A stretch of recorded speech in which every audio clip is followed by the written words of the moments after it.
I'm not your average gamer. I'm 58 years old. Although the average age of the video gamer has gotten older over the years, I'm still far older than what you picture a gamer to be. I have 8 children. I'm a grandpa 5 times. I don't play video games. Ironically, I love video games. Let me give you some clues into this paradox. I was born in the 60s. I came of age in the 70s. I lived through the golden era of computing. By golden era, I mean when computing was so new that everything was blow your mind exciting. My first personal computer was an IBM clone with 2 5.5 floppy-inch drives. You booted and ran programs from the A drive and saved data to the B drive. It was better than my brother's computer because mine had a turbo boost button to increase processing speed to 16 megahertz. It was amazing. I clearly remember the day I increased my internal memory from 640K to 1024K so that I could run a program I just bought. I bought the chip and put it in myself. It worked. With so much memory, I was on top of the world. Just imagine how I felt when I got a 10 megabyte hard drive. And then processing speeds reached triple digits. Every 6 months brought new blow-your-mind computer advancements. I bought a new computer every year. I lived on the adrenaline of what was coming next. Today, computers are inconceivably better than the computers I grew up with. I would never want to go back to the golden age, but the excitement is gone. The speed, the power, the graphics, they are fabulous, but only what you expect, not bring you to your knees. Wow. Some of you will know what I mean. My gaming experience started on an Atari in my living room. I played Pong and Missile Command in the dark by the light of the TV screen. Eventually, I moved on to arcade-style Asteroids and Centipede in the local 7-Eleven. I got married and had a couple of kids and a computer powerful enough to play the 2D platformer Nukem. My 2 boys sat on my lap and watched. Little did I know then how big a role computer games would play in their lives. As exciting as all this was, and it was exciting, I remember the evening when my computer gaming experience exploded into a new dimension. It was the 90s. I worked for a high-tech telecommunications firm. Our product was truly high-tech, but we gave technical support to our customers through telephone modems. All day long in the offices around me, I heard the static and whistling handshake sounds as technical support personnel logged into our customers' equipment to help solve problems. The internet was a toddler at best. Intranets, however, had reached their teenage years. My company had a Novell network that actually allowed me to print to a printer that was, get this, located in another room. I could even retrieve files from another computer. Yes, this was exciting. I felt so cool compared to my parents who couldn't understand any of this.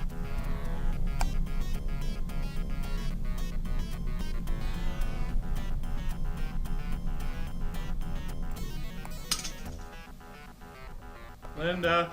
One evening, I was working a little late. The tech support employee in the next office was working late also. At least I thought he was working. Then, through the brick wall, I dimly but clearly heard the sounds of battle. What the? I walked to his office and looked over Steve's shoulder. On his computer screen, I saw the end of what looked like a Gatling gun. In front of the gun, down a creepy bunker-like hallway, I saw monsters. One shot a pixelated fireball towards us. Mind you, I didn't think it was pixelated then. Frankly, it terrified me.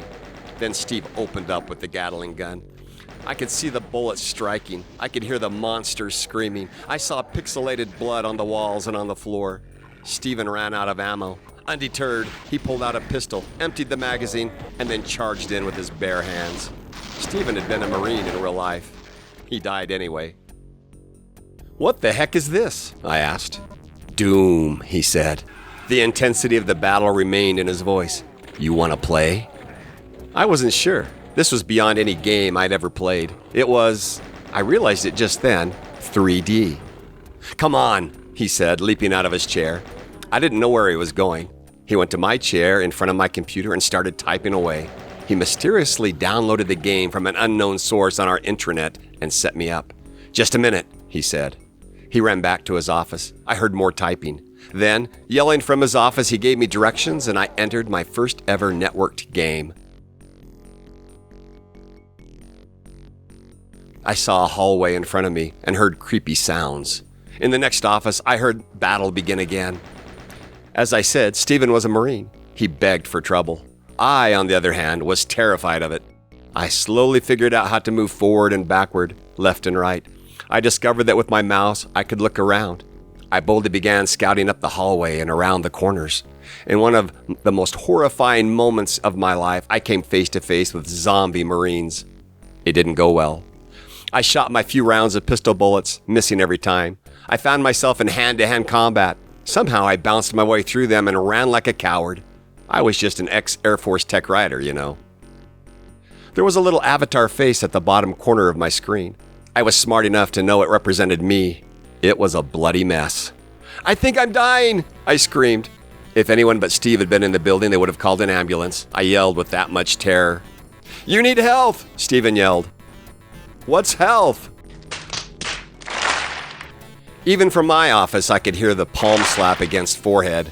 "I'll come get you, just wait!" I had no idea what he meant. And this is where it happened. In my computer screen, in that dark hallway, a figure in a green hazmat-like suit came running around the corner. It stopped in front of me and stared, as if saying, "Yes, I am here to save you." Then it turned and ran up the hall. "Follow me!" Steve yelled. My mouth dropped open as my mind exploded. Stephen and I were on two different computers in two different rooms, yet we were together in another world. In my childhood, I had daydreamed myself into many, many worlds, and never had I met anyone I knew there who I wasn't making up. Suddenly, here I was, in another world, and somebody I knew was there too, completely autonomous of me. He led me to health and then took off, looking for more trouble. Later, I worked my way up a hallway. There was a doorway to my right. I could hear monsters in the room. I pulled out my shotgun and tried to build courage enough to turn and enter the room. Then I heard a chain gun open up. It was Steve. He had entered the room from the other side. I couldn't see him, but I could see his bullets flying out of the room and hitting the wall of the hallway in front of me. This drove it home even deeper. My workmate in the next office was doing something in another location in this game, and I was seeing the effects from where I was. We could almost touch each other through our computers. There were tears of joy in my eyes. I went home that night in a state of shock. At the dinner table, I slowly pulled myself together and tried to explain to my wife and my two boys, 8 and 6 years old, what I had experienced. My wife was pleasantly interested, but my boys, they somehow understood the momentous news. The next night, I came home from work, put my boys in the car, and took them back to the office. They watched in awe as I battled monsters with my workmate. A few nights later, my workmate left early. I put my 8-year-old on his computer, and we battled together in another world. Our world in this world has never been the same. We have lived in many different worlds together since. Half-Life, MechWarrior, World of Warcraft, StarCraft, and many, many more. I quit playing computer games a few years after Doom came out. That was because I loved Deathmatch, but had absolutely no hand-eye coordination. I learned that my purpose in Deathmatch games was to augment my opponent's headshot scores. I was the nameless Star Trek cast member in a red shirt. I existed to be killed. It got old. Then my second son, who repudiated deathmatch play, persuaded me to a thing called storyline. What? Half-Life had a storyline? I watched my son play during a couple of sessions. Being a writer, I was sucked into the story. I ended up playing by watching all of Half-Life 2 with other of my children sitting on my knees. This was many years ago, and the desolate scenes with the despairing humans in decrepit cities still delight and haunt me. Since then, I have watched and played dozens of games with my children. Monkey Island, Grim Fandango, Psychonauts, Mass Effect, the list goes on. Often the whole family is involved. During those first days of Doom, I had no idea what a wonderful part computer gaming would play in bringing my family together. May it never end.